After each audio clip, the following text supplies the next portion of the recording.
Hello बच्चों, next question है number 5। जैसे लास्ट क्लास में मैंने आपको आर्थिक क्रियाओं के 3 प्रकार बताए थे। उसमें पहला प्रकार था व्यवसाय, दूसरा है पेशा और तीसरा है रोजगार। तो व्यवसाय क्या है, उसकी विशेषताएं क्या है, ये हमने लास्ट क्लास में पढ़ ली थी। इस क्लास में पढ़ेंगे हम पेशा क्या है, इसकी विशेषताएं, और रोजगार क्या है, उसकी विशेषताएं। तो फिलहाल बात करते हैं प्रोफेशन क्या है। प्रोफेशनल होते हैं ना लोग, तो प्रोफेशन क्या है, पेशा क्या है, और इसकी मुख्य कैरेक्टरिस्टिक या मेन कैरेक्टरिस्टिक या मेन फीचर्स बताने। तो पेशा क्या है, जैसे डॉक्टर का अगर कोई भी काम आप देखो, डॉक्टर जो अपना क्लिनिक खोल करके बैठा है, ठीक है, और सीए अपना कोई चैम्बर लेकर के बैठा है जो अकाउंट का काम कर रहा है, लॉयर अगर कोई अपना चैम्बर खोल करके बैठा है जो अपने केसेस ले रहा है, तो उन सबको हम प्रोफेशनल कहेंगे। टीचर है, अगर वो कोई कोचिंग सेंटर खोल करके बैठा है, बच्चों को पढ़ा रहा है, तो वो पेशेवर है, मतलब प्रोफेशनल है। कोई आई स्पेशलिस्ट है डॉक्टर जैसे, कोई हार्ट स्पेशलिस्ट है, कोई स्किन स्पेशलिस्ट है, तो ये सारे के सारे क्या हैं, प्रोफेशनल है। अब आप देखोगे उनको अपने काम के लिए आप ऐसे ही नहीं चले जाओगे उनके पास एक स्पेशल नॉलेज है, स्पेशल स्किल है, जिसकी हेल्प से वो आप लोगों को सर्विसेज दे रहे हैं। ध्यान रखना है, इसमें सेवाएं दी जाती हैं, इसमें वस्तु का उत्पादन नहीं होता। ये जितने भी प्रोफेशनल्स हैं सबके सब अपनी सर्विसेज देते हैं। कोई आर्किटेक्चर है जो घर का डिज़ाइन बनाता है, घर को किस प्रकार से सजाए उस प्रकार के डिज़ाइन बनाता है। तो एक आर्किटेक्चर एक 12th करने के बाद एक स्पेशल कोर्स होता है आर्किटेक्चर का, उसको करता है। सीए जो है 12th करने के बाद एक स्पेशल कोर्स है चार्टर्ड अकाउंटेंसी का, उसको कंप्लीट करता है। डॉक्टर है एमबीबीएस या एमएस करता है 12th करने के बाद या ग्रेजुएशन करने के बाद, तो स्पेशल कोर्स है, ऐसी कोई आसानी से नहीं कर सकता। तो पेशेवर व्यक्ति वो होते हैं जो विशेष ज्ञान प्राप्त करते हैं या विशेष कौशल प्राप्त करते हैं। स्किल मतलब हाथ का हुनर। तो या तो कोई उनके पास स्पेशल हुनर होता है या स्पेशल ज्ञान होता है, विशेष ज्ञान होता है। तो ऐसे व्यक्तियों को हम क्या बोलते हैं, प्रोफेशनल, और उनके काम को क्या बोलते हैं, पेशा, ठीक है। और उसके बदले उन्हें फीस प्राप्त होती है। अगर कोई व्यक्ति बिजनेस में है, अगर कोई व्यक्ति बिजनेस कर रहा है, तो उसको जो पैसा प्राप्त होता है उसको हम कहते हैं प्रॉफिट। लेकिन अगर कोई व्यक्ति पेशेवर है, उसको जो पैसे प्राप्त होते हैं उसको बोलते हैं फीस। जैसे आप डॉक्टर को फीस देते हो, सैलरी नहीं देते उसे। आप किसी बिजनेसमैन को प्रॉफिट देते हो, आप जो आपने जो गुड्स खरीदे, आपने उसको पैसे दिए, तो उसके बदले उसे लाभ की प्राप्ति होती है, ठीक है। तो व्यवसायी को व्यवसाय करने के बदले क्या मिलता है, लाभ मिलता है। लेकिन एक डॉक्टर, वकील, टीचर, इन सबको क्या मिलती है, फीस मिलती है। आपने सुना भी होगा डॉक्टर की फीस इतनी है। डॉक्टर की सैलरी नहीं बोला जाता, या डॉक्टर का लाभ इतना, ये नहीं बोला जाता। तो डॉक्टर वगैरह की फीस होती है। तो प्रोफेशनल या पेशा किसको कहते हैं, ऐसी क्रियाएं, मतलब पेशे में उन आर्थिक क्रियाओं को शामिल किया जाता है जिसमें व्यक्ति को आय कमाने के लिए विशेष ज्ञान तथा कौशल की आवश्यकता होती है। यानी कि डॉक्टर को क्या करना है, अगर उसे आय कमानी है तो उसे विशेष ज्ञान और कौशल होना चाहिए। कोई भी सीए, कोई चार्टर्ड अकाउंटेंट है, वो अकाउंटेंट तभी बन पाएगा या अपने अकाउंट्स, कंपनी के अकाउंट्स तभी बना पाएगा जब उसके पास विशेष ज्ञान और कौशल होगा। अब जाहिर बात है वो सीए है तो विशेष ज्ञान है ही उसके पास। तो पेशे में हमने उन आर्थिक क्रियाओं को शामिल किया करेंगे जिसमें व्यक्ति के पास विशेष ज्ञान तथा कौशल होता है। एग्जाम्पल से क्लियर आपको हो ही चुका होगा। तो इसकी मुख्य विशेषताएं देखते हैं। इसमें विशेष ज्ञान तथा कौशल की आवश्यकता होती है। मतलब कोई भी व्यक्ति ऐसे ही नहीं बन जाएगा कि चलो जी मेरे को अकाउंट का काम आता है तो चलो जी मैं बन जाऊँ सीए, ऐसे नहीं है। सीए का नंबर ही, रजिस्ट्रेशन नंबर ही तभी मिलेगा जब सीए कंप्लीट करोगे। और कोई भी कंपनी आपको तभी अकाउंटेंट के तौर पे रखेगी जब आपके पास सीए की डिग्री होगी। तो इसके लिए विशेष ज्ञान होना चाहिए, विशेष कौशल होना चाहिए। दूसरा पॉइंट है प्रतिबंधित प्रवेश। मतलब जितने भी प्रोफेशनल लोग हैं, ये जितने भी प्रोफेशन हैं, जैसे आर्किटेक्चर का मैंने आपको बताया, लॉयर का बताया, डॉक्टर का बताया, टीचर का बताया, तो इन सब के अंदर ये नहीं कोई अपनी इच्छा से ऐसे ही घुस जाएगा, चलो जी मैं पढ़ाना चालू करता हूँ, मैं कॉलेज में पढ़ाऊँगा। तो कॉलेज में ऐसे नहीं पढ़ा सकते आप। आपके पास B Ed, M Ed, NET, national eligibility test, NET, NET का पेपर क्लियर होना चाहिए, बीएड का पेपर क्लियर होना चाहिए। उसके अलावा जो और रिस्ट्रिक्शन है उनको आपको पूरा करना पड़ेगा। डॉक्टर, आपको 2-4 दवाइयों के नाम पता होगा, आप अपने आप को डॉक्टर समझना चालू कर दो, ऐसे नहीं हो सकता। और अपना क्लिनिक खोल करके बैठ जाओ, ये चीज़ पॉसिबल नहीं है। आपको थोड़ी बहुत कानून की 2-4 धाराएं पता चल गई, आप अपना लॉ मतलब कानून का काम करना चालू कर दो, कोर्ट में जाकर के केस लड़ना चालू कर दो, वो चीज़ भी पॉसिबल नहीं है। तो आपको क्या करना पड़ेगा, मतलब इसके लिए स्पेशल नॉलेज लेनी पड़ेगी, स्पेशल स्किल लेना पड़ेगा। और इसलिए कहा जाता है कि जितने भी प्रोफेशन है उनमें प्रवेश आसानी से नहीं मिलता, प्रतिबंधित है। मना नहीं है कि कोई नहीं आ सकता, फिर तो कोई भी नहीं बन पाएगा सीए, मना नहीं कर रहे वो, लेकिन उसके लिए कुछ ना कुछ रिस्ट्रिक्शन होती है कि आप ऐसा करोगे तभी उस कोर्स में एडमिशन आपको मिल पाएगा। आप इन पेपर को क्लियर करोगे तभी आपको सीए की डिग्री मिलेगी, आप इन पेपर को क्लियर करोगे तभी आपको एमबीबीएस की डिग्री प्राप्त होगी। तो जैसे साइंस वाला कोई भी बच्चा इतनी आसानी से सीए में एडमिशन नहीं ले पाता, या कॉमर्स वाला बच्चा डॉक्टर नहीं बनेगा, तो ये एक प्रकार का प्रतिबंधन है। जो अकाउंट्स पढ़ रहा है, बिजनेस स्टडी पढ़ रहा है, वो जाकर के एमबीबीएस की डिग्री थोड़ी ना ले सकता है, चाहे जितना मर्जी इंटेलिजेंस हो। तो प्रतिबंधित प्रवेश होता है इसमें, आसानी से कोई भी प्रवेश नहीं कर सकता। पेशेवर संघ, ये भी बहुत इंपॉर्टेंट पॉइंट है। पेशेवर संघ का मतलब होता है इनकी एक यूनियन होती है, इनका एक संघ का मतलब होता है यूनियन, एक पूरा ग्रुप का मतलब ये नहीं कि 10-15 लोग इकट्ठे हो गए। यहाँ पर ग्रुप का मतलब, ये यूनियन का मतलब क्या है, जैसे अगर मान लीजिए लॉ एसोसिएशन, जितने भी देश के अंदर, मतलब भारत देश में जितने भी वकील हैं उन सबकी एक लॉ की एसोसिएशन है, मतलब लॉ की उनकी अपनी एक एसोसिएशन बनी हुई है। जितने भी डॉक्टर्स हैं उन सबकी मेडिकल एसोसिएशन बनी हुई है, मेडिकल की पूरी यूनियन बनी हुई है, और उनको मेडिकल जो इंडियन मेडिकल एसोसिएशन है उनसे उनको रजिस्ट्रेशन नंबर मिलता है। जैसे टीचर है, उनकी भी एक प्रॉपर यूनियन बनी हुई है, एक उनका पूरा का पूरा ग्रुप है जिससे उनको रजिस्ट्रेशन नंबर मिलता है बीएड करने के बाद जैसे। और वही पेशेवर संघ इनकी बीच के कोई झगड़े वगैरह उनका निपटारा करता है, या उनकी कोई प्रॉब्लम होता है उसका सॉल्यूशन देता है। और इन्हीं पेशेवर संघ द्वारा इनके लिए कुछ कोड ऑफ कंडक्ट बनाए जाते हैं, जिन्हें हम आचार संहिता कहते हैं। जैसे डॉक्टर हैं, मैं 4th पॉइंट की बात कर रहा हूँ। आचार संहिता क्या है कि पेशेवर संघ द्वारा बनाई जाती है, और ये मुख्य बातें होती हैं जिनका पालन करना इन सभी प्रोफेशनल्स के लिए बहुत ज़्यादा ज़रूरी है। जैसे डॉक्टर्स हैं, तो डॉक्टर्स के लिए पेशेवर संघ ने क्या कह रखा है, ये इंडियन डॉक्टर एसोसिएशन जो है, ये मेडिकल एसोसिएशन जो है, उन्होंने क्या बोल रखा है डॉक्टर्स के लिए, सभी के लिए, कि भैया आपको वाइट कोट ही पहनना पड़ेगा। और जितने भी लॉयर हैं उनके लिए लॉयर एसोसिएशन ने क्या कह रखा है कि आपको ब्लैक कोट पहन करके ही कोर्ट में जाना पड़ेगा। ठीक है, अपना विजिटिंग कार्ड बनाते हैं या अपना जो नाम बोर्ड वगैरह पे लगते हैं तो बिल्कुल सिंपल वे में लिखा जाना चाहिए। आप किसी भी डॉक्टर का बोर्ड देखो वो रंग बिरंगा सा नहीं होगा, और जितने भी लॉयर वगैरह का बोर्ड है वो भी बिल्कुल सिंपल आपको नज़र आएगा। तो कहने का मेरा मतलब है कुछ ना कुछ कोड ऑफ कंडक्ट उन्हें फॉलो करने पड़ते हैं।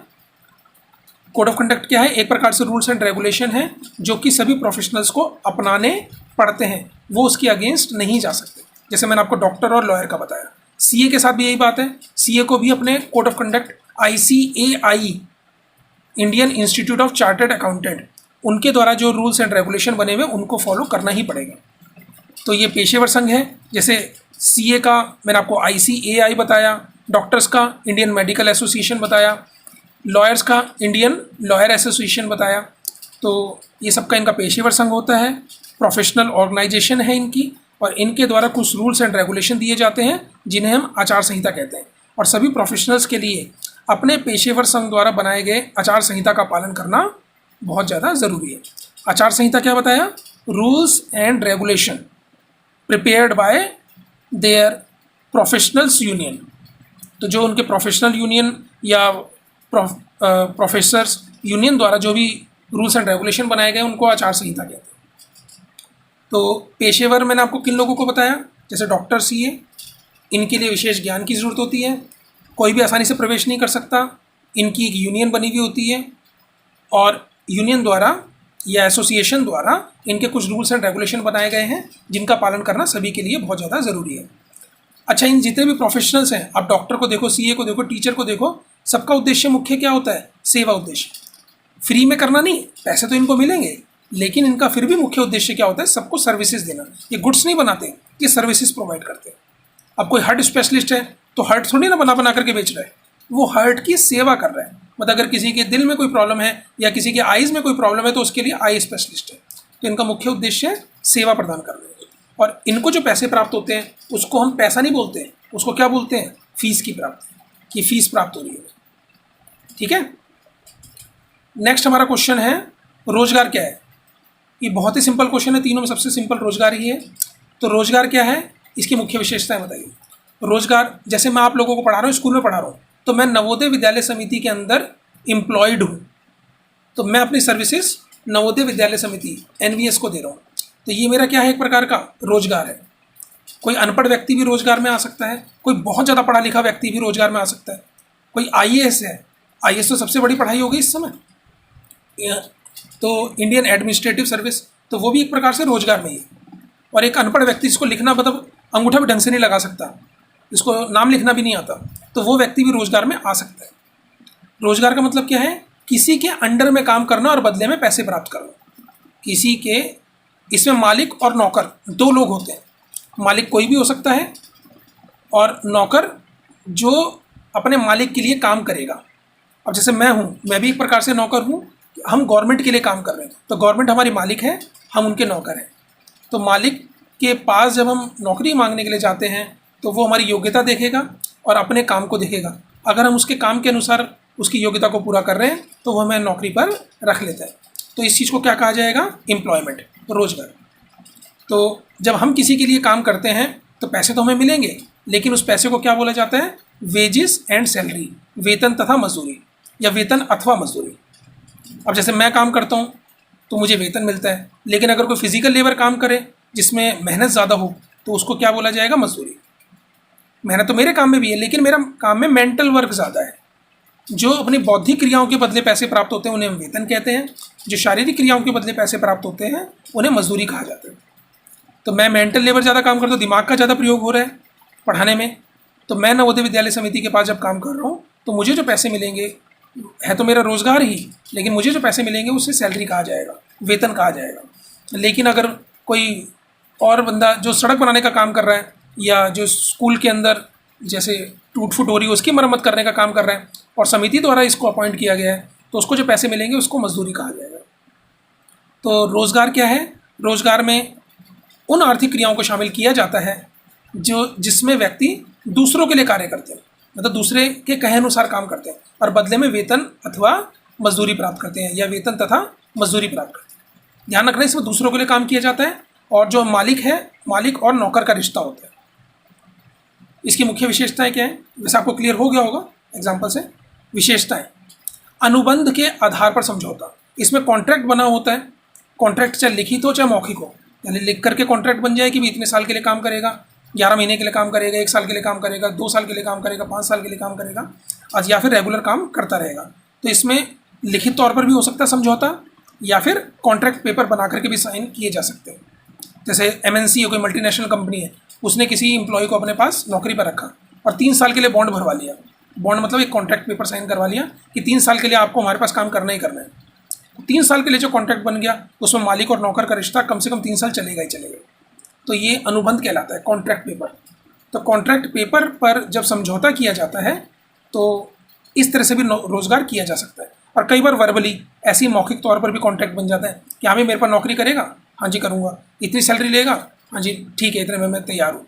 तो वो भी कॉन्ट्रैक्ट है एक प्रकार का, लेकिन वो मौखिक है। तो अनुबंध के आधार पर समझौता किया जाता है इसमें, और बदले में क्या प्राप्त होता है, फीस नहीं मिलती इन लोगों को, ना ही लाभ मिलता है।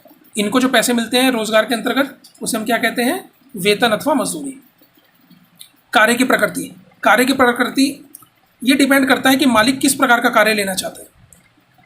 किस प्रकार का कार्य से कहने का मतलब है कि मालिक जो भी आपको काम बताएगा वो आपको करना पड़ेगा। तो नौकर को जो भी काम बताया जा रहा है, मतलब जो उसके कॉन्ट्रैक्ट पेपर में है उसके अनुसार, जो उसकी योग्यता के अनुसार जो भी काम है वो बताएगा और नौकर उस काम को पूरा करेगा। निवेश की मात्रा, निवेश कहते हैं पैसा लगाना। तो बिजनेस है, बिजनेस में सबसे ज़्यादा निवेश किया जाता है, पैसा लगता है। उससे कम लगता है पेशेवर बनने के लिए, प्रोफेशनल बनने के लिए, और इसमें ना के बराबर पैसा लगता है, मतलब लगता ही नहीं। अगर आप किसी के पास एम्प्लॉयमेंट में काम कर रहे हो, आप कहीं नौकरी कर रहे हो, तो उसमें आपके पैसा लगने का मतलब नहीं, केवल आने जाने में जो आपका खर्चा हो रहा है बस वही है। आपको कहीं कम मशीनें थोड़ी ना खरीदनी आपने, तो इसमें निवेश की मात्रा नहीं होती, ज़ीरो के बराबर है। आचार संहिता, आचार संहिता डिपेंड करता है कि किस प्रकार का काम कर रहे हो। अगर एक चार्टर्ड अकाउंटेंट है, वो किसी के पास नौकरी कर रहा है, तो वहाँ पर उसको कोड ऑफ कंडक्ट तो रूल को फॉलो करना पड़ेगा, लेकिन फिर भी उसमें प्रोफेशनल के मुकाबले मात्रा थोड़ी सी कम हो जाती है। या फिर ये कह सकते हैं आप कि जिस भी बिज़नेस में आप नौकरी कर रहे हो या जिस किसी के पास नौकरी कर रहे हो, उसके द्वारा जो भी रूल्स एंड रेगुलेशन बनाए जा रहे हैं उनको आपको फॉलो करना पड़ेगा। योग्यता का निर्धारण, इसमें योग्यता आपकी हो सकता है कि पढ़ाई लिखाई आपकी ना के बराबर हो या बहुत ज़्यादा पढ़ाई लिखाई हो, वो डिपेंड करता है कि आप किस प्रकार की नौकरी करना चाहते हो। एक अनपढ़ व्यक्ति भी नौकरी कर सकता है, रोज़गार प्राप्त कर सकता है, और एक आईएएस भी नौकरी प्राप्त कर सकता है। जैसे हम टीचर हैं तो हमें भी नौकरी मिल सकती है। तो योग्यता का निर्धारण डिपेंड करता है कि वर्क किस प्रकार का है। तो ये थे आपके पेशेवर और रोज़गार में उन दोनों के अर्थ और उनकी मुख्य विशेषताएं। अब एक एग्जांपल मैं आपको देता हूँ, उससे आपको पूरा का पूरा कॉन्सेप्ट क्लियर होगा ये जितनी भी आर्थिक क्रिया हैं उनके प्रकारों के बारे में। जैसे एक डॉक्टर है, ध्यान से समझिएगा, बहुत अच्छा एग्जांपल है, उससे ही आपको क्लियर हो जाएगा। एक डॉक्टर है, उसने अपनी एमबीबीएस की डिग्री कंप्लीट की। तब आप कहोगे सर डॉक्टर जो है उसके काम को किस में रखा जाए? तो आप खुद सोचिए, डॉक्टर के काम को नॉर्मली हम पेशे के अंतर्गत रखते हैं, पेशे में रखते हैं, क्योंकि विशेष ज्ञान की आवश्यकता है। अब वही डॉक्टर जब अपना पर्सनल क्लिनिक खोल लेता है, अपना पर्सनल क्लिनिक खोलता है, ठीक है, तो उसको हम कहेंगे कि वो पेशा उसने ग्रहण कर लिया, मतलब पेशेवर हो गया, एक प्रोफेशनल हो गया। लेकिन अगर वही डॉक्टर दो चार और डॉक्टरों को अपने साथ मिला लेता है और एक बड़ा क्लिनिक खोल लेता है, उसमें एक्सरे मशीन भी है और जितने भी पैथोलॉजी लैब है सबके उसने लगा दी, साथ में केमिस्ट की शॉप भी खोल ली, या खुद खोल ली, या अपने साथ में किराए पर दे दी, या अपना रजिस्ट्रेशन नंबर उसको दे करके जितना भी केमिस्ट का प्रॉफिट है वो भी कमाने लग गया, मतलब बड़े लेवल पर उसने काम धंधा चालू कर दिया। तो हम ये कहेंगे कि उसने अपना व्यवसाय आरंभ कर दिया, यानी कि डॉक्टरी बिजनेस हो गया उसका। डॉक्टर उसका प्रोफेशनल नहीं है, अब वो बिजनेसमैन हो गया, मतलब खुद काम नहीं करता, दो चार डॉक्टर रख रखे हैं और सारा का सारा अपना बस देखता है, एडमिनिस्ट्रेशन संभालता है। खुद एक आध बार कभी देख लिया तो देख लिया, बाकी मेनली वो सारा का सारा एडमिनिस्ट्रेशन संभाल रहा है, पैसा लगा रहा है और बदले में लाभ कमा रहा है। तो उस केस में हम डॉक्टर को क्या बोलेंगे कि वो डॉक्टर अब वो उसका बिजनेस हो गया, डॉक्टरी उसका बिजनेस हो गया, प्रोफेशनल नहीं रहा, वो बिजनेसमैन हो गया। अगर वही डॉक्टर किसी के पास या किसी गवर्नमेंट हॉस्पिटल में नौकरी करने लग जाता है, तो वो उस केस में क्या हो जाता है, रोज़गार प्राप्त कर लिया उसने। यानी कि डॉक्टर वही है जब वो अपना छोटा सा क्लिनिक खोल करके, या बच्चे कह रहा हूँ, छोटा सा क्लिनिक खोल करके बैठा हुआ है और उस टाइम पर अपना काम धंधा कर रहा है, लोगों की सर्विसेज कर रहा है, तो उसके बदले जो उसे पैसे प्राप्त हो रहे हैं वो फीस है। लेकिन अगर वही बड़े लेवल पर काम करना चालू कर देता है और खुद काम करने की बजाय दूसरे लोगों से, दूसरे डॉक्टरों से काम करवा रहा है, तो उस केस में हम क्या बोलेंगे कि वो एक बिजनेसमैन हो गया। लेकिन वही डॉक्टर जब कहीं प्राइवेट हॉस्पिटल में खुद नौकरी करने चला जाता है, तो वो क्या हो गया, रोज़गार। तीनों में पढ़ाई उसकी सेम है, लेकिन पैसे की मात्रा अलग अलग हो गई। जब उसने थोड़े से पैसे लगाए तो वो पेशेवर संस्था बन गई उसकी, जब उसने बहुत ज़्यादा पैसे लगाए तो वो बिजनेसमैन हो गया, और वो बिना पैसे लगाए कहीं नौकरी करने चला गया तो वो रोज़गार में आ गया। मैं खुद आपको अपना एग्जांपल बताऊं, अगर मैं अपना कोचिंग सेंटर खोल लेता हूं, बीएड मैंने कर रखी है, एमकॉम हूं मैं, तो 11-12 के बच्चों को पढ़ा सकता हूं। अगर मैं कहीं कोचिंग सेंटर खोल लेता हूं, 10-15 बच्चे मेरे पास ट्यूशन पढ़ने के लिए आते हैं, तो वो मेरा प्रोफेशनल है, मतलब मैं उस केस में प्रोफेशनल कहलाऊँगा। और अगर मैं उसी कोचिंग सेंटर में 10-15 टीचर रखूँ और मतलब हर सब्जेक्ट के टीचर मैंने बुला लिया और खुद पढ़ाने की बजाय मैं उन सबको कमांड दे रहा हूँ कि भाई आप ये ऐसा काम करो, इतने टाइम पर बच्चों को पढ़ाओ, और बच्चों के साथ डीलिंग कर रहा हूँ, और बदले में मुझे जो पैसे प्राप्त हो रहे हैं वो लाभ के रूप में हो रहे हैं, तो वो मेरा बिजनेस कहलाएगा कि कोचिंग का बिजनेस है मेरा। लेकिन अगर मैं नवोदय विद्यालय समिति में या किसी स्कूल के अंदर जॉब करना चालू कर दूँ, तो वो मेरे लिए क्या कहलाएगा, एम्प्लॉयमेंट। व्यक्ति अकेला मैं ही हूँ, लेकिन तीनों सिचुएशन पर बात अलग अलग हो गई। तो आई होप आपको क्लियर हो गया होगा। नेक्स्ट क्वेश्चन जो इसमें लास्ट क्वेश्चन, मतलब इस टॉपिक के अंदर जो लास्ट क्वेश्चन आता है, जो आप लोग खुद करोगे, वो है व्यवसाय, पेशा तथा रोजगार में अंतर कीजिए। व्यवसाय आप अच्छी तरह समझ चुके हो, जिसमें लाभ की प्राप्ति होती है, पेशे में फीस की प्राप्ति होती है, और रोजगार में वेतन तथा मजदूरी मिलती है। तो इन तीनों में अंतर करना है। एक दो अंतर मैं आपको बता देता हूँ। जैसे पहले तो इन तीनों का अर्थ ही बता दीजिएगा आप। दूसरा है, इसमें लाभ की प्राप्ति होती है, लाभ जीरो भी हो सकता है, लाभ नेगेटिव भी हो सकता है। प्रोफेशनल, इसमें फीस की प्राप्ति होती है, फीस जनरली कुछ ना कुछ मिलेगी ज़रूर। और रोजगार, इसमें वेतन तथा मजदूरी मिलती है जो कि फिक्स होती है, इसमें जीरो या नेगेटिव होने के चांस नहीं होते। इन तीनों में पेशे के लिए सबसे स्पेशल ज़्यादा पढ़ा लिखा होना जरूरी है। व्यवसाय एक अनपढ़ व्यक्ति भी कर सकता है, रोजगार भी एक अनपढ़ व्यक्ति कर सकता है। भैया अगर आप बिल्कुल अनपढ़ व्यक्ति हो लेकिन कहीं बोझा उठाने का काम तो कर सकते हो, कहीं सफाई कर्मचारी तो रह सकते हो, रिक्शा चलाने का काम तो कर सकते हो किसी के पास, तो या कहीं ड्राइविंग का काम तो कर सकते हो, तो उसमें तो पढ़ा लिखा होना ज़रूरी नहीं है। तो रोज़गार अनपढ़ व्यक्ति भी कर सकता है, व्यवसाय भी एक अनपढ़ व्यक्ति कर सकता है, लेकिन पेशा कोई अनपढ़ व्यक्ति नहीं कर पाएगा। इसके लिए विशेष ज्ञान और नॉलेज होनी ज़रूरी है। तो 3 अंतर मैंने आपको बता दिए। चौथा अंतर, सबसे अधिक निवेश की मात्रा किस में चाहिए? व्यवसाय में सबसे ज़्यादा पैसे लगते हैं, इसमें थोड़े से कम लगते हैं, और इसमें पैसा लगने की मात्रा ज़ीरो होती है। तो ये है रिस्क, इसमें सबसे कम रिस्क होता है। भी आप कहीं रोज़गार करने जा रहे हो, आप 1 महीने बाद आपको सैलरी मिल ही जाएगी। पेशा, इसमें रिस्क थोड़ा सा कम है, मतलब इसमें तो बिल्कुल ही नहीं है, इसमें रिस्क थोड़ा सा है। आपने किसी कंपनी के लिए काम किया, पूरा का पूरा कॉन्ट्रैक्ट था आपका कि आपको उसके अकाउंट बनाने हैं, लेकिन उसने पैसे पूरे नहीं दिए, तो थोड़ा बहुत रिस्क है। जनरली इसमें रिस्क कम होता है, मतलब ना के बराबर है, लेकिन फिर भी थोड़ा सा है। लेकिन व्यवसाय में सबसे अधिक रिस्क होता है। रिस्क की मात्रा इसमें सबसे ज़्यादा, इसमें थोड़ी सी कम, और इसमें ना के बराबर। तो ये 4-5 अंतर मैंने आपको बताए हैं। इसी तरह से आप अंतर 6 से 7 अंतर आप तैयार कीजिएगा अपने आप बुक में से देख करके। तो ये टॉपिक आपका कंप्लीट हो गया है। चैप्टर तो भी बहुत लंबा है, लेकिन फ़िलहाल के लिए ये टॉपिक आपका कंप्लीट हो गया।